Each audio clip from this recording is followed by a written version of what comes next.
आप सभी को नमस्कार। अ, आज हम लोग 41st जो कारिका है उसको करेंगे। ये कारिका एसेंशियली ये बोलती है कि जैसे एक पेंटिंग है, वो पेंटिंग बिना सपोर्ट के खड़ी नहीं हो सकती। या अगर एक शैडो है, परछाई है, तो वहां पर कोई ना कोई पोस्ट या कोई ना कोई पिलर या कोई ना कोई रॉड, ऐसी कोई चीज है जिस कारण से शैडो है। उसी तरीके से जो लिंग है, वो भी बिना सूक्ष्म शरीर के एग्जिस्ट नहीं कर सकता है। उसको सूक्ष्म शरीर चाहिए, सटल बॉडी चाहिए, और बिना सपोर्ट के वो रह नहीं सकता है। तो यहां पर जिसको लिंग या लिंगम बोला जा रहा है, उसका मतलब है बुद्धि और बाकी जो है, बाकी मतलब अहंकार, मानस, ज्ञान इंद्रियां, कर्म इंद्रियां और तन्मात्राएं। क्यों? क्योंकि ये लिंग जो है, ये वो कारण है जिसके होने से हम चीजों को जान पाते हैं, उनके बारे में नॉलेज ले पाते हैं। अगर ये इंद्रियां ना हो, मानस ना हो, अहंकार ना हो, बुद्धि ना हो या तन्मात्राएं ना हो, तो हमारे पास कोई भी ज्ञान आ नहीं सकता है। बिना बुद्धि के अहंकार नहीं बन सकता है, बिना अहंकार के तन्मात्रा नहीं बन सकते हैं, बिना तन्मात्राओं के पंचमहाभूत नहीं बन सकता है। और जो बना है बाहर, फिजिकल वर्ल्ड में, सबके सामने, उसमें अगर इंद्रियां ना हो तो हम उनको देख नहीं सकते हैं। मानस नहीं हो तो उसको पहचान नहीं सकते हैं। और वापस अहंकार नहीं हो तो उसको पहचानने के बाद उसको अपने मैं और मेरा के पर्सपेक्टिव में नहीं देख सकते हैं। और अगर बुद्धि नहीं हो तो उस पे निश्चय नहीं कर सकते हैं कि इसका करना क्या है। ये जो बाहर से सेंस होके जो इंफॉर्मेशन आई है, उसकी आइडेंटिटी क्या है, उसका मेरे साथ कनेक्शन क्या है, और उसको एक्सेप्ट किया जाए कि नहीं किया जाए। तो ये पूरा प्रोसेस जो है, ये हम बोल सकते हैं कि लिंग या लिंगम में होता है। लिंगम वो इंस्ट्रूमेंट है, वो कारण है जिससे कि ज्ञान पैदा होता है और ज्ञान को जाना जाता है। पैदा होता है तन्मात्राओं के थ्रू, पंचमहाभूत के रूप में पहचाना जाता है इंद्रियों के थ्रू। और इन दोनों केस में बुद्धि, अहंकार, मानस काम करते हैं, और वो इंद्रियां भी काम करती हैं, 5+5। तो ये जो 13 ऑर्गन्स हैं, बुद्धि, अहंकार, मानस, 5 ज्ञान इंद्री, 5 कर्म इंद्री, ये मिला के 13 हैं। और इन 13 के बोलना चाहिए कि कारण से, इन 13 के होने से हम ज्ञान पैदा भी करते हैं, वस्तु भी बनाते हैं, दुनिया बनाते हैं अपनी, और उस दुनिया को देख भी पाते हैं, परख पाते हैं, उसमें बदलाव कर पाते हैं, उसको अपने साथ जोड़ पाते हैं, और उसके ऊपर निर्णय कर सकते हैं कि हमको हमारी बनाई हुई दुनिया में करना क्या है। यहां पर इसी चीज की बात की गई है। दूसरा, अ, जब किसी की मृत्यु होती है,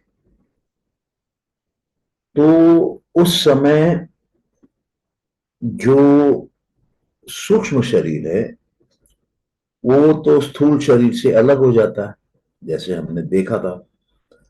और अगला जन्म होने तक, मतलब रीबर्थ होने तक, ये जो बुद्धि है और बाकी के जो ये तत्व हैं, अहंकार, मानस, ज्ञानेंद्री, कर्मेंद्री, इनको एक रिफाइंड बॉडी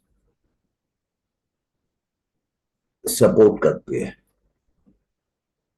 रिफाइंड बॉडी का मतलब है कि इसमें स्थूल शरीर नहीं है, क्योंकि इसमें स्थूल महातत्व या पंच महाभूत नहीं है, लेकिन इसमें पंच तन मात्राएं हैं। ये पंच तन मात्राएं भी सूक्ष्म किस्म की मैटर है। तो ये एक रिफाइंड बॉडी बनाती है। फिजिकल बॉडी जो बाहर दिखती है वो ग्रॉस बॉडी है, लेकिन ये तन मात्राएं एक रिफाइंड बॉडी बनती हैं इन 13 ऑर्गन्स के लिए।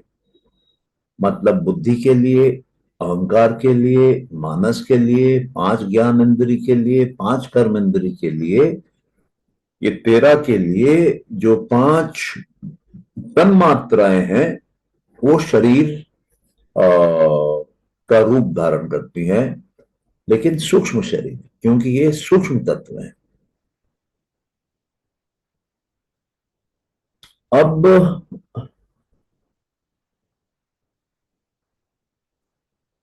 जो हमारी ये बॉडी है, सूक्ष्म शरीर है, ये स्पेसिफिक है।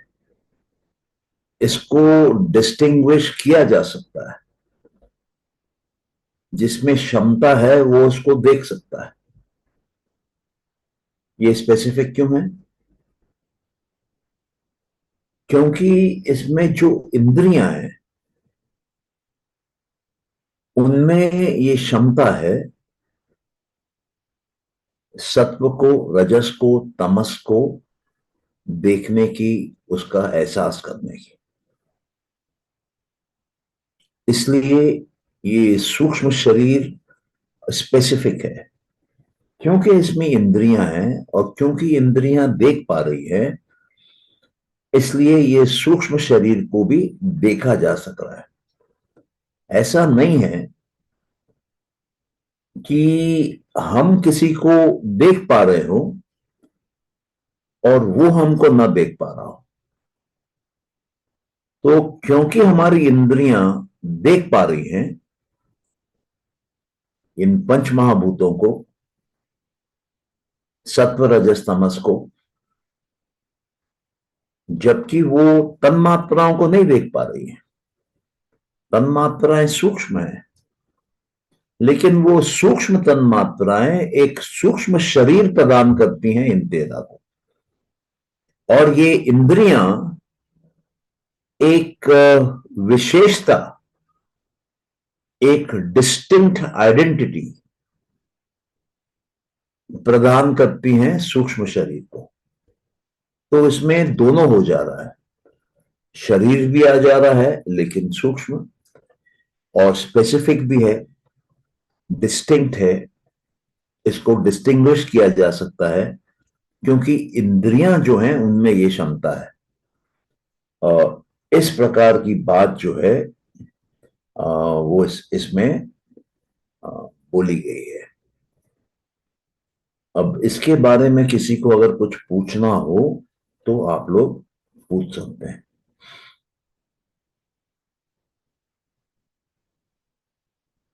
और अगर किसी को नहीं समझ में आई हो कि थोड़ा सा ये कॉम्प्लिकेटेड लगता है, थोड़ा पेचीदा लगता है, और हो सकता है पहली बार समझने में, पूरी तरह समझने में नहीं आए। सर फिर से एक बार समझा दीजिए। आप पहले मेरे को ये बताइए कि आपको क्या समझ में नहीं आया। तो सर स्टार्टिंग की थी, थोड़ा लेट ज्वाइन हो पाई हूँ मैं। ओके, तो आपने क्या क्या सुना वो बताइए। आपने सूक्ष्म शरीर के बारे में बताया कि ये बुद्धि, अहंकार, मानस, 5 सेंसरी ऑर्गन और 5 मोटर ऑर्गन, इन 13 को धारण करने के लिए 5 तन्मात्राओं के साथ सूक्ष्म शरीर धारण करता है इन 13 को। हाँ, ठीक है। इससे पहले वाला मिस हो गया सर मेरा। हम्म, नहीं, मेरे ख्याल से एसेंस यही है, जिस्ट यही है जो आपने बोला कि अ, सूक्ष्म शरीर जो है वो 18 तत्वों का बनता है, जिसमें 13 तत्व जो हैं अ, वो दो प्रकार के तत्वों के कैटेगरी से बने हुए हैं। एक है जो माइंड से संबंधित है, मेंटल तत्व है, बुद्धि, अहंकार और मानस। ये हो गए तीन। और 10 जो है वो इंद्रियां हैं, 5 कर्म इंद्रियां, 5 ज्ञान इंद्रियां, 3 + 5 + 5 13। और 5 तन्मात्राएं हैं। तन्मात्राएं जो है वो मैटर है, वो एक किस्म से सूक्ष्म शरीर है। और क्योंकि वो सूक्ष्म शरीर है, तो ये 5 तन्मात्राएं शरीर का हिस्सा है। और बाकी जो 13 है वो कारण है, वो इंस्ट्रूमेंट है, वो लिंग है, जिस कारण से हम ज्ञान क्रिएट करते हैं और उसको ले पाते हैं। ज्ञान को प्राप्त करने के लिए ये इंस्ट्रूमेंट्स का मैकेनिज्म चाहिए। लेकिन ये जो इंस्ट्रूमेंट है ये हवा में नहीं रह सकता है। इसको एक स्ट्रक्चर चाहिए, एक बॉडी चाहिए, एक शरीर चाहिए, एक सपोर्ट चाहिए। तो वो सपोर्ट जो है वो 5 तन्मात्राएं हैं। और वो जो इंस्ट्रूमेंट है, जिसको हम कारण बोल सकते हैं, या लिंग बोल सकते हैं, या लिंगम बोल सकते हैं, आ, वो 13 ऑर्गन है। तो 13 + 5 मिला के 18 ये सूक्ष्म शरीर है। अभी आप लोगों को समझ में आ रहा है? जी सर। मैं एक बार और रिपीट करता हूं। ये जो 13 है, ये हवा में लटके हुए नहीं रह सकते। ये बिना देह के, बिना शरीर के नहीं रह सकते हैं। इनको भी शरीर चाहिए। लेकिन क्योंकि ये सूक्ष्म एंटिटीज हैं, इसलिए इनको सूक्ष्म शरीर से हो जाता है। तो सूक्ष्म शरीर क्या है? 5 तन्मात्राएं। 5 तन्मात्राओं का मतलब क्या हुआ कि ये जो सूक्ष्म शरीर है उसका हम एहसास कर सकते हैं इंद्रियों के कारण। क्योंकि इंद्रियों में सत्व, रजस, तमस, या शांति, घोर और मूढ़, या डाउट, कंफ्यूजन को पहचानने की क्षमताएं हैं। तो क्योंकि उसमें वो क्षमताएं हैं, इसलिए इसको हम डिस्टिंग्विश कर पाते हैं। इसलिए इसमें एक स्पेसिफिक कैरेक्टर आ जाता है सूक्ष्म शरीर में। इसलिए ये अपने आप में एक कलेक्टिव एंटिटी बनती है, सूक्ष्म शरीर। ये 18 तत्वों को लेकर, जिसमें 5 मटेरियल है, तन्मात्राएं, और 13 जो हैं वो कारण है। जो बुद्धि, अहंकार और मानस है, वो अंतःकरण है, वो अंदर का कारण है। और जो 5 ज्ञान इंद्रियां हैं और 5 कर्म इंद्रियां हैं, ये बाहर के कारण है। जो अंदर के कारण है वो बाहर के कारण के ऊपर हावी रहता है, उनको कंट्रोल करता है। तो हमारी इंद्रियों को मानस कंट्रोल करता है, मानस को अहंकार, अहंकार को बुद्धि।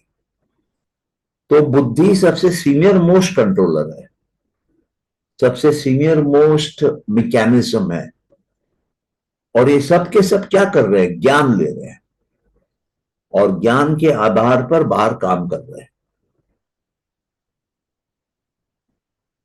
तो ये ब्रॉडली इस कारिका में बोला गया है।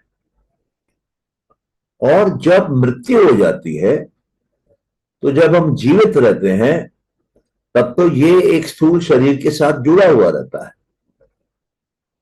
तो हम बोल सकते हैं कि ये जो स्थूल शरीर है वो सपोर्ट है।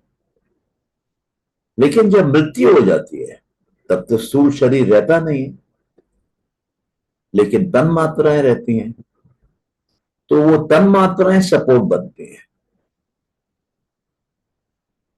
तो वो तन मात्राएं जो हैं वो सपोर्ट बनती हैं।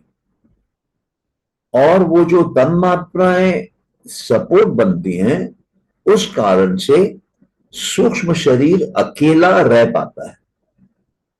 मृत्यु के बाद और नए शरीर के आने के पहले, उस समय के बीच, मृत्यु के बाद और नए जन्म के पहले, जब नया स्थूल शरीर अभी तक नहीं आया है, तब तक वो सूक्ष्म शरीर के सहारे रहता है। ये बात यहां बोली गई है। अभी किसी को कुछ पूछना हो तो बोलिए।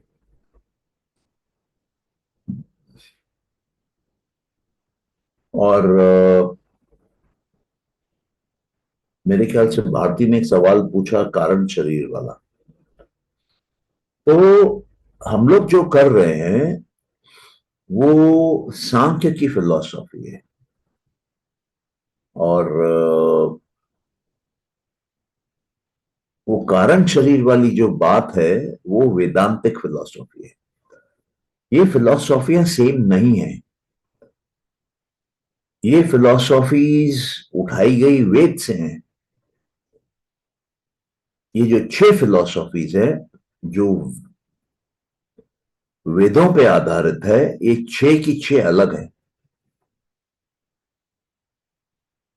और क्योंकि वेद में बहुत ज्यादा प्रॉपरली ऑर्गेनाइज नहीं है, वो एक किस्म से रेवलेशंस हैं जो ऋषि मुनियों ने देखा जाना, उसकी एक प्रकार से कलेक्शन है। लेकिन उसको समझने के लिए, उसमें से मीनिंग निकालने के लिए बहुत कठिनाई है, क्योंकि उसमें मल्टीपल प्रकार के शब्दों का प्रयोग है सेम चीज समझाने के लिए। और कई बार एक शब्द के मल्टीपल मीनिंग भी हैं। तो समझ पाना कि क्या बोला गया उतने हजार साल पहले, उसकी सही मीनिंग क्या है, वो कठिन है। और ये दिक्कत उस समय भी थी, वेद के आने के बाद। तो कुछ ऋषि मुनियों ने आगे बढ़ के अपने तरीके से इसको समझा और इसकी फिलॉसफी, इसका दर्शन, इसका शास्त्र बनाया, वेदों पे आधारित। इसमें जिन्होंने भी लिखा, उनका अपना खुद का योगदान कुछ नहीं है। उनकी उनकी अपनी कोई इमेजिनेशन नहीं है, उनकी अपनी कोई हाइपोथेसिस नहीं है, उनकी अपनी कोई खुद की थ्योरी बनाई हुई नहीं है। ये सब के सब का सपोर्ट वैदिक कंटेंट से है। इसलिए बोला जाता है कि वेद पे 6 दर्शन शास्त्र है। और वैदिक जो दर्शन शास्त्र हैं वो ईश्वर के प्रेजेंस को मानते हैं। मतलब वो एथियस्टिक नहीं है, ईश्वर को मानने वाले हैं, 6 के 6। लेकिन हमारे ही देश में कुछ ऐसे भी दर्शन बने जो नहीं मानते हैं। उसमें प्रोमिनेंट है बुद्धिज्म, जैनिज्म, और एक जो अभी नहीं है हमारे बीच में, वो है चारवाक। चारवाक की फिलॉसफी कही जाती है कि चार वाक्य में समझाई गई, और वो मटेरियलिस्टिक फिलॉसफी है। उसमें कोई ईश्वर नहीं है, कोई आत्मा पुरुष नहीं है, कोई बुद्धि नहीं है, कोई अहंकार नहीं है, कोई मानस नहीं है। जो आप आंखों से देख पा रहे हैं बस वो है। जो आप आंखों से नहीं देख पा रहे हैं, कान से नहीं सुन पा रहे हैं, प्रत्यक्ष रूप से दर्शन नहीं कर पा रहे हैं, वो एग्जिस्ट ही नहीं करता है, वो नहीं है उसमें। उनका बड़ा सिंपल लॉजिक था, जो वेदों को मानते थे। वो कहते थे कि अगर तुम कहते हो ईश्वर है तो दिखाओ, मेरे आंखों को क्यों नहीं दिखता है, तुमको कैसे दिखता है, मेरे को भी दिखाओ। अगर तुम बोलते हो आत्मा है तो मेरे को भी दिखाओ भाई। ये ऐसी कैसी आत्मा है कि तुमको दिखती है मेरे को नहीं दिखती है, दिखाओ। अगर नहीं दिखा पा रहे हो तो नहीं है, तुम सबको बेवकूफ बना रहे हो। और अगर सही बोल रहे हो तो मेरे को भी दिखाओ। मन नहीं होता है, मन है तो कहां है बताओ। तुम अपना मन ही दिखा दो, तुम बोलते हो मन है, अपना मन दिखा दो मेरे को, या मेरा मन मेरे को दिखा दो, या किसी और का मन दिखा दो।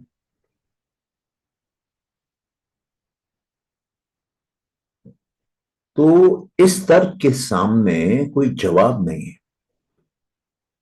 इसलिए चारवाक को कबूला गया, एक्सेप्ट किया गया कि हाँ भाई तुम्हारी लॉजिक सही है, तुम्हारा तर्क सही है। तुमको हम ईश्वर दिखा नहीं पाएंगे, तुमको हम आत्मा दिखा नहीं पाएंगे, तुमको हम मन तुम्हारा तुम्हारे सामने ला नहीं पाएंगे, तुम्हारा क्या अपना भी नहीं ला पाएंगे। हम तुमसे बहस नहीं करना चाहते। तुम बोलते हो नहीं है, ठीक है भाई नहीं है, तुम सुखी रहो। तो एक एक्सट्रीम मटेरियलिस्ट फिलॉसफी भी इस देश में चली।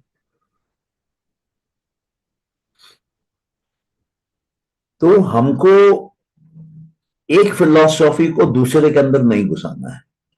हम घुसाना चालू करेंगे तो दिक्कत होने लगेगी, क्योंकि हर फिलॉसफी में अपने शब्द हैं। आपको शब्द सेम लगते होंगे, लेकिन संभवतः उनकी मीनिंग अलग है। इसलिए जो भी शास्त्र पढ़ा जा रहा है उसमें जो दिए हुए शब्द हैं उसी के आधार पे समझना है, उसी के आधार पे प्रश्न करना है, उसी के आधार पे अपना तर्क रखना है।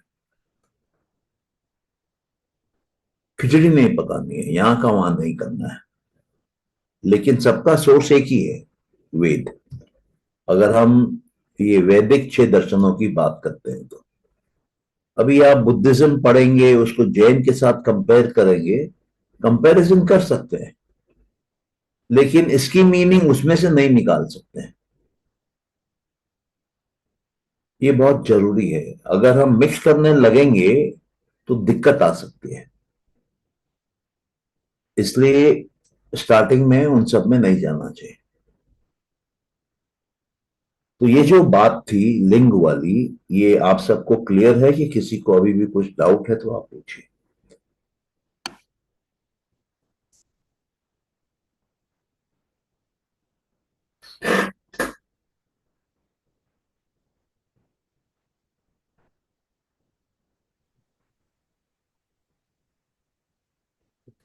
पर एक बार और समझा दीजिए लिंग वाली बात, मुझे समझ नहीं आई सर। आपको क्या समझ में नहीं आया है वो बताइए, और क्या समझ में आया है वो बताइए, तो मैं जोड़ देता हूँ। मैं थोड़ा आपके बात पर उतना ध्यान नहीं दे पाई सर, एक तो क्योंकि आप मुझे एक क्वेश्चन माइंड में आई तो मैं उसको ध्यान दे रही थी कि सर को पूछना है इस बात को बोल के। तो क्या क्वेश्चन है पूछ लीजिए पहले, वो वरना वो बाद में फिर आ जाएगा। आपने कहा कि बुद्धि से जो भी मतलब कार्य हो रहा है हमारे शरीर रहने तक वो कार्य होती है, उसके बाद मृत्यु उपरांत तन्मात्रा सपोर्ट करती है उनको। कैसे सपोर्ट करती है ये नहीं समझ आई सर। किसको सपोर्ट करती है तन्मात्रा? आपने अभी बताया था कि मृत्यु होने पर तन्मात्रा सपोर्ट करती है, सूक्ष्म शरीर तब तक अकेला रह जाता है, मृत्यु के बाद नया शरीर को पाने तक सूक्ष्म शरीर अकेला रहता है बोलकर। तो इस बात को थोड़ा क्लियर कर दीजिए सर। ओके, तो पहले तो ये समझिए कि हमारा एक सूक्ष्म शरीर है और एक स्थूल शरीर है। जी सर। ये सबको क्लियर है? जी सर। ओके। जब मृत्यु होती है तब जो स्थूल शरीर है वो वहीं रहता है, सबको दिखता है। लेकिन जो सूक्ष्म शरीर है, जो स्थूल शरीर के साथ था, वो निकल जाता है वहां से। ठीक। तो मृत्यु पे सूक्ष्म शरीर निकलता है, माइग्रेट करता है, मूवमेंट करता है। हम्म। ये क्लियर है? जी सर। जी। ओके।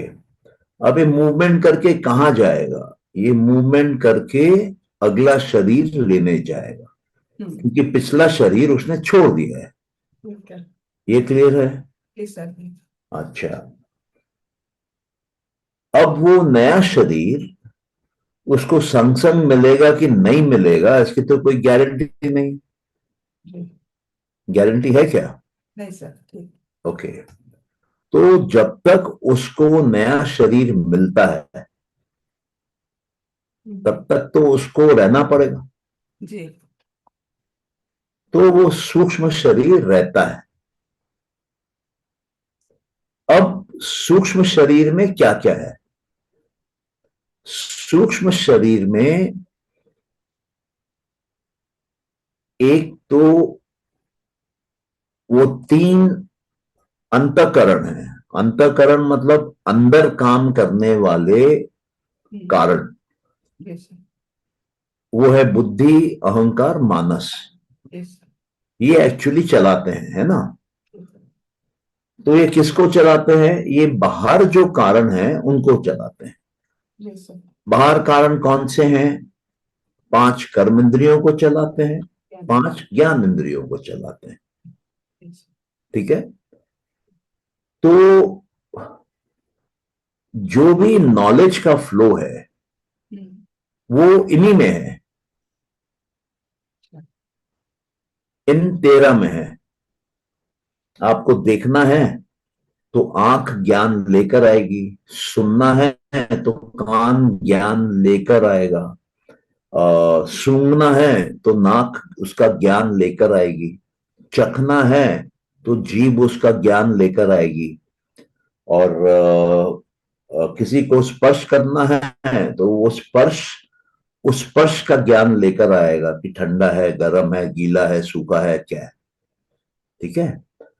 जो आपकी कर्म इंद्रियां हैं वो इंस्ट्रक्शन को बाहर ले जाती हैं, ज्ञान को बाहर ले जाती हैं और उस ज्ञान पे कर्म करती हैं।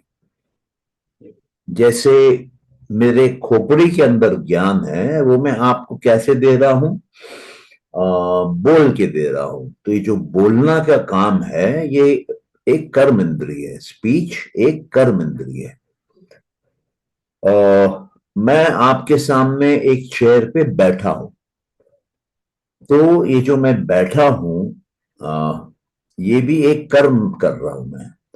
अपने हाथ और पैर के कारण मैं ये कर्म कर पा रहा हूं। तो अंदर का जो ज्ञान है उसको हम बाहर एक्शन में लाते हैं और बाहर को बदलते हैं। तो मुझे अगर प्यास लगी है और मेरे को बदलनी है उस अवस्था को, तो मैं ग्लास हाथ से पकड़ूंगा, दूसरे हाथ से नल खोल के मटके का या पानी के कंटेनर का उसमें पानी भरूंगा, फिर उसको उठा के अपने मुंह पे लाऊंगा और वो पानी पी जाऊंगा। तो यहां पर हाथ की कर्म इंद्रियों का प्रयोग हो रहा है।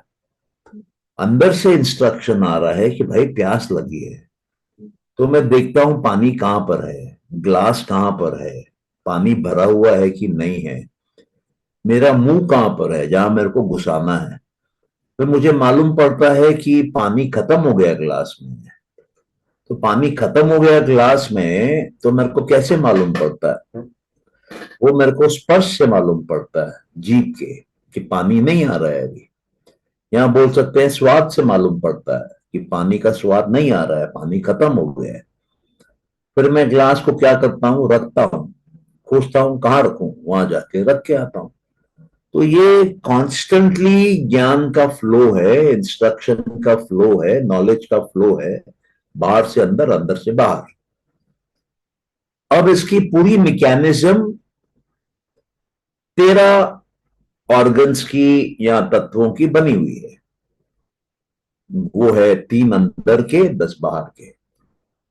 अब ये जो 3 अंदर के और 10 बाहर के हैं, ये हवा में बादल की तरह तो घूमेंगे नहीं। इनको तो एक रूप में करना होगा। तो वो जो रूप है, वो रूप तन्मात्राओं का है। वो फॉर्म जो है वो तन्मात्राएं देती हैं। वो शरीर जो है वो तन्मात्राओं का है। लेकिन वो स्थूल प्रकार का शरीर नहीं है, वो सूक्ष्म शरीर है। वो सूक्ष्म इसलिए है कि उसमें हम सत्व रजस तमस को देख नहीं पाते हैं, पहचान नहीं पाते हैं। वो इनडिस्टिंक्ट है, इनडिस्टिंग्विशेबल है, इनडिसर्नेबल है, वो नॉन स्पेसिफिक है, वो अविशेष है। उसमें विशेषता नहीं निकलती है सत्व की, रजस की, तमस की। उसमें खिचड़ी पकी हुई है, पता नहीं चलता है कि ये सात्विक है कि राजसिक है कि तामसिक है। ये तन मात्रा है। लेकिन इसमें सूक्ष्मता है और ये मैटर है, इसलिए ये सूक्ष्म शरीर हमारी बनाती है। और ये 5 तन्मात्राएं जो शरीर का मटेरियल देती हैं, उसमें हम 13 अपने अंतःकरण और बाहर के जो कारण के तत्व हैं उनको रखते हैं। ऐसा आप समझ लीजिए। अभी आपको समझ में आया ये पूरी कहानी?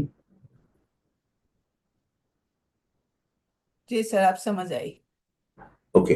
जी। तो जब मृत्यु हो गई, अगला जन्म नहीं है, हम्म, तो सूक्ष्म शरीर के कंटेनर में ये 13 रहते हैं। लेकिन जब जन्म हो जाता है, तब क्या होता है? तब ये सूक्ष्म शरीर, माता पिता से आया हुआ जन्म के समय का शरीर, जहां पे फर्टिलाइजेशन होती है, जहां पे ओवम में सेल आते हैं, लाइफ आती है,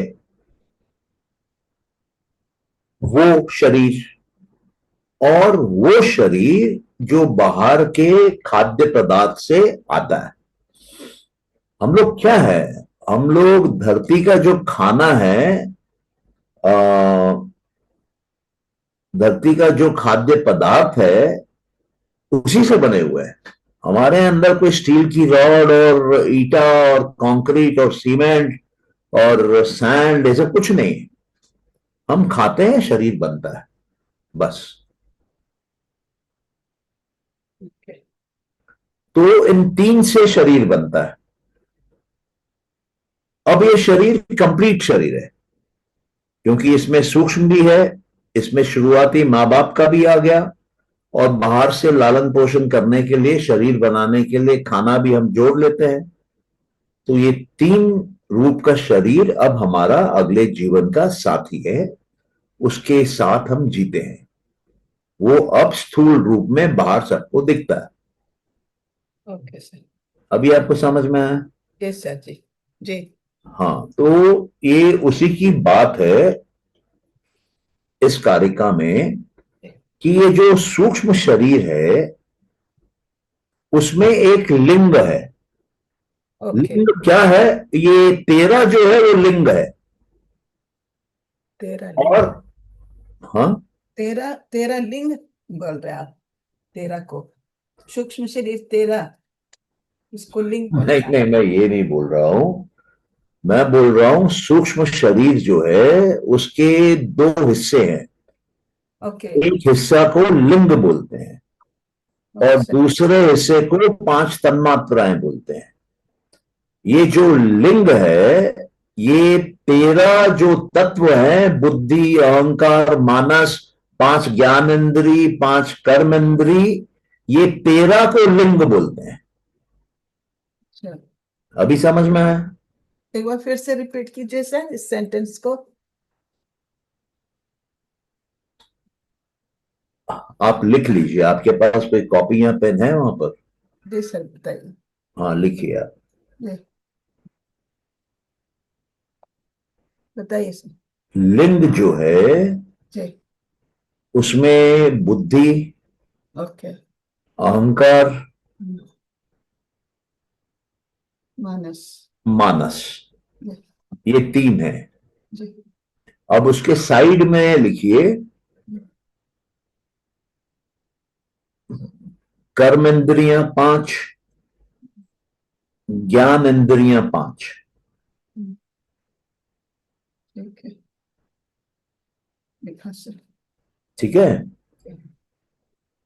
अभी जो पहले वाले आपने 3 लिखे, जी। उनको अंतःकरण बोलते हैं। जी सर वो पता है। और जो बाहर वाले 10 हैं, उनको आप बाहकरण या बाहरीकरण बोल लीजिए। बाहर वाले जो इंस्ट्रूमेंट्स हैं, जी। जी। जो ऑर्गन्स हैं। ठीक है। ठीक है। जी। अब इन दोनों को जोड़ लीजिए, 3 + 10 कितने हुए? 13 हो गया सर। 13। जी। ये 13 के 13 को मिला के लिंग बोलते हैं। Okay sir. अब ये जो लिंग है, इसमें शरीर नहीं है। ठीक है। शरीर के लिए क्या चाहिए? मैटर चाहिए। जी। तो अब इसमें 5 तन्मात्रा जोड़ लीजिए। ओके। अब ये 13 + 5 तन्मात्रा, ये जो 18 हुआ, जी। या ये जो लिंग +5 तन्मात्रा, ये जो 18 हुआ, जी सर। इसको सूक्ष्म शरीर बोलते हैं। ओके। अभी समझ में आया? जी सर समझ आ गई अब। हाँ, लिंग को शरीर नहीं है, ठीक ठीक। तन्मात्राएं उसका शरीर बनती हैं। ठीक। और दोनों को मिला के हम सूक्ष्म शरीर बोलते हैं। ओके ठीक सर। ठीक समझ आ गई अब। ठीक है। जी सर। अभी अभी इसके नीचे लिखिए, ये 18 के नीचे, जी सर। सूक्ष्म शरीर के नीचे, हम्म। आप अगर 5 महाभूत जोड़ते हैं, ओके। तो 5 महाभूत जो है उसके सामने लिखिए स्थूल शरीर। ओके ठीक। ठीक है। जी सर। अब ये 18 ऊपर वाला सूक्ष्म शरीर और स्थूल शरीर, इन जी। दोनों को जोड़िए। 18 + 5 कितने हुए? हाँ 23 हो गया सर। हाँ, ये जो 23 है, इसको प्रकृति बोलते हैं। जी सर। अभी ठीक। समझ में आया आपको? जी सर। जी।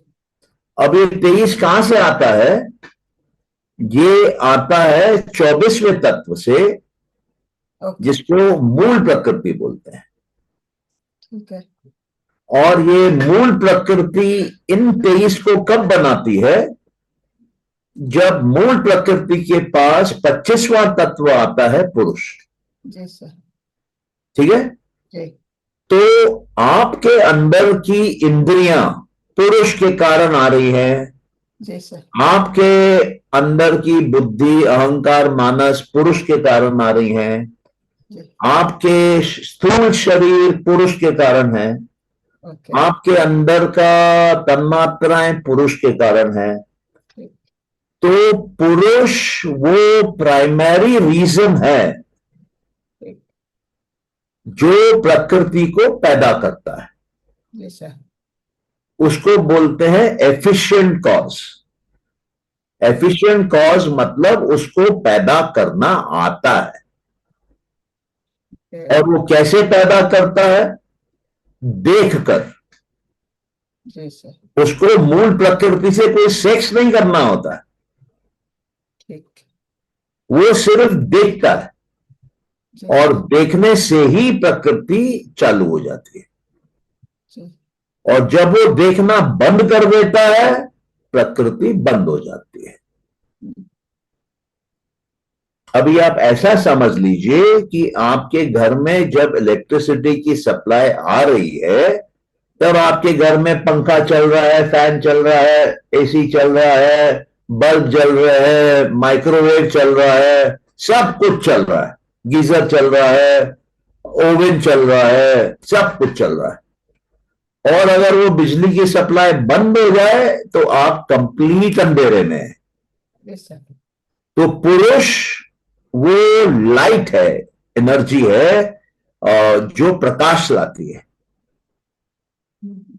ओके। Yes, sir. लेकिन वो प्रकाश का कारण है, वो खुद प्रकाश पैदा करके नहीं देती है आपको। Yes, sir. तो उसका मतलब क्या हुआ कि जब पुरुष मूल प्रकृति को देखता है तो वो प्रकृति का एफिशिएंट कारण है। और मूल प्रकृति जो है, क्योंकि वो पैदा करती है, तो वो प्रकृति की मटेरियल कारण है। मटेरियल जो है प्रकृति का, वो मूल प्रकृति से आता है और उसको चालू करता है पुरुष। ठीक है। अभी आपको समझ में आया? जी सर, बिल्कुल समझ गए। हाँ। तो आपकी पूरी प्रकृति, पूरा ब्रह्मांड जी। आपके कंट्रोल में है, लेकिन आपको मालूम नहीं है, इसलिए आप दुख झेल रहे हैं। आप सोचते हैं मेरी खुशी मेरे पति पे है, मेरे रुपए पे है, मेरे बच्चों पे है, मेरे सरकार पे है, इसलिए फंसे पड़े। जिस दिन आप अपने पुरुष के तत्व को देखने लगेंगे, समझने लगेंगे, उसका एहसास आएगा, उसका रियलाइजेशन आएगा, उस दिन आप मुक्त हैं। और जब तक आपको पुरुष नहीं मिलेगा, आप दुख के समुद्र में डुबकियां लगाती रहेंगी।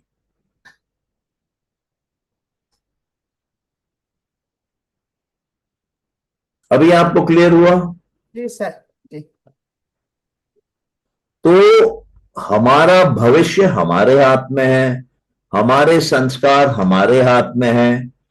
और जब आप पुरुष तक पहुंच जाती है, उस समय आपके अंदर का ईश्वर का दर्शन होता है। जी सर।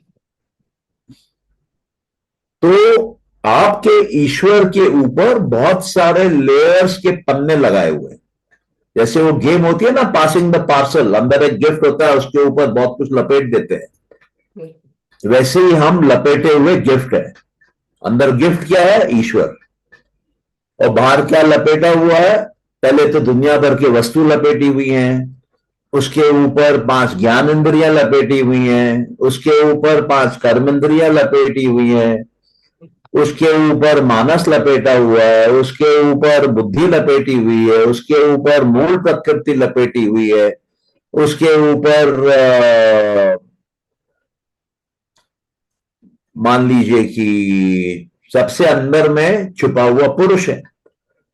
अब लोगों को पता ही नहीं चलता है कि ये जो जीवन का गिफ्ट मिला है, इसको खोलना है। किसी को समझ में आता है, वो बेचारा खोलना चालू करता है धीरे धीरे। तो बहुत ज्ञानी बैठे हैं बाजार में जो उसको समझाते हैं, ऐसा मत खोलो, वैसा मत खोलो, ये मत करो, वो मत करो। वो बेचारा कंफ्यूज हो जाता है। और जो हिम्मत करके अपने अंदर की आवाज सुन के खोल लेता है पूरा, उसको ईश्वर का दर्शन हो जाता है। जी।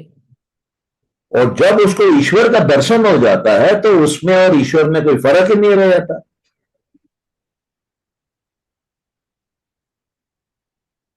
और फिर अगर वो ईश्वर की बातें दुनिया को समझाने जाता है, दुनिया को समझ में नहीं आता है। दुनिया सोचती है बावरा है।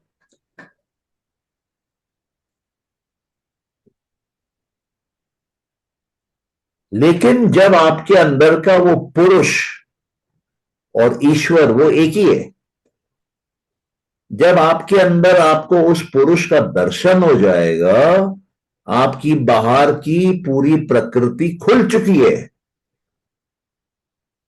वो तो एक एक खोल खोल के आप पहुंचे ना अंदर तक, जी सर। तो बाहर खुल गया है। और खोलते खोलते आपको उसकी पूरी जानकारी हो गई है कि बुद्धि क्या है, मन क्या है, अहंकार क्या है, ये इंद्री क्या है, ये कर्म इंद्री क्या है, ये तन्मात्रा क्या है, ये पंचमहाभूत क्या है, ये तीन गुण क्या है, सारा खेल उसको समझ में आ जाता है। अब क्या होता है, अब वो सबको अपने हिसाब से रचना करता है। इसलिए कहते हैं कि वो एक्सपीरियंसर है, वही भोग रहा है, वही मोक्ष प्राप्त कर रहा है, और वही कंट्रोल कर रहा है। प्रकृति का एक्सपीरियंस भी पुरुष कर रहा है, प्रकृति से फ्रीडम भी पुरुष पा रहा है, और प्रकृति को फ्रीडम पाने के बाद कंट्रोल भी पुरुष ही कर रहा है। ठीक है। आपको समझ में आ रहा है मैं क्या बोल रहा हूं? जी सर जी। हाँ। तो जब आपको ये पुरुष वाली बात समझ में आएगी और आपके जहन में उतरेगी, आपके अंदर एक हनुमान पैदा हो जाएगा, आपके अंदर ब्रह्म ज्ञान आ जाएगा, आपके अंदर से सारा भय गायब हो जाएगा। आपको समझ में आएगा कि आप अमर हैं, आप मर ही नहीं सकते हैं, आप तो पुरुष हैं, आप वो चेतन तत्व है, आप वो कॉन्शियसनेस है जिसको न काटा जा सकता है, न जलाया जा सकता है, न भिगाया जा सकता है, जो न पैदा हुआ है और जो न मरता है। और जिस दिन दिमाग में ये बात घुसेगी, उस दिन दुनिया आपके जेब में होगी।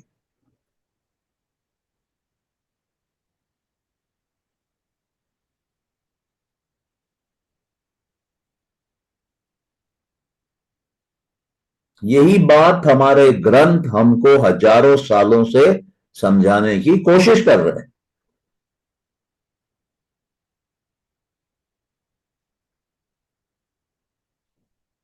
ये छिलकों को हटाना है, ये तत्व ऊपर लेयर की तरह है, उसको खोल के साइड करना है।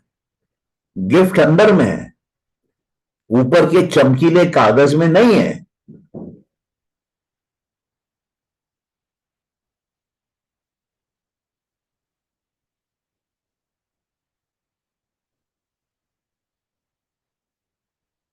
अभी किसी का कोई क्वेश्चन है तो पूछिए।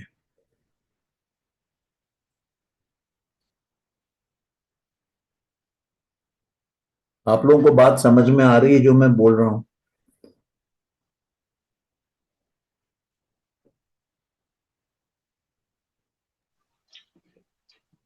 हाँ सर। ओके। तो किसी का क्वेश्चन है तो पूछ लीजिए, वरना फिर उसको यहीं पे उसका है।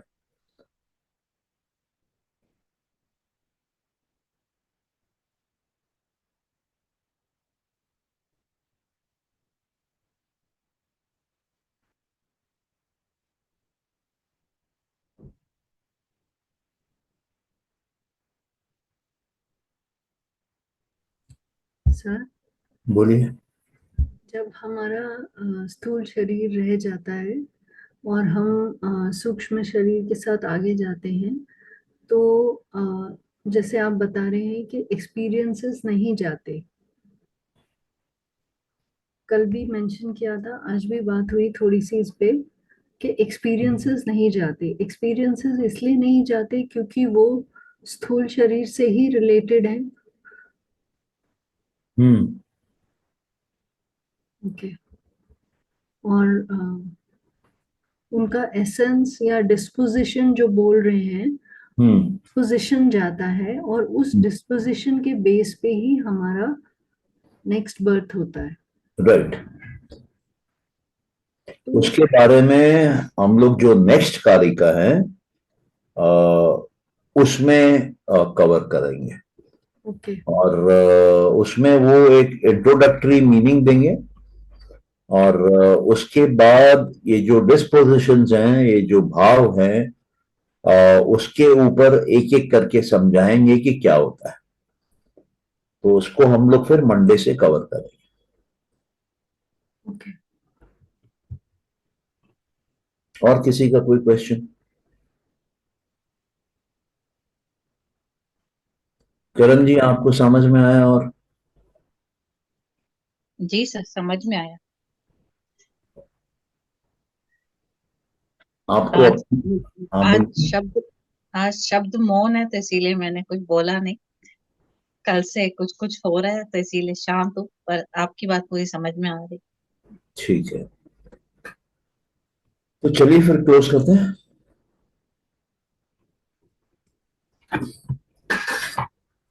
You sir. Thank you. Happy teachers day sir. हाँ, क्या बोल रही हैं? Happy teachers day. हाँ हाँ, थैंक यू, थैंक यू।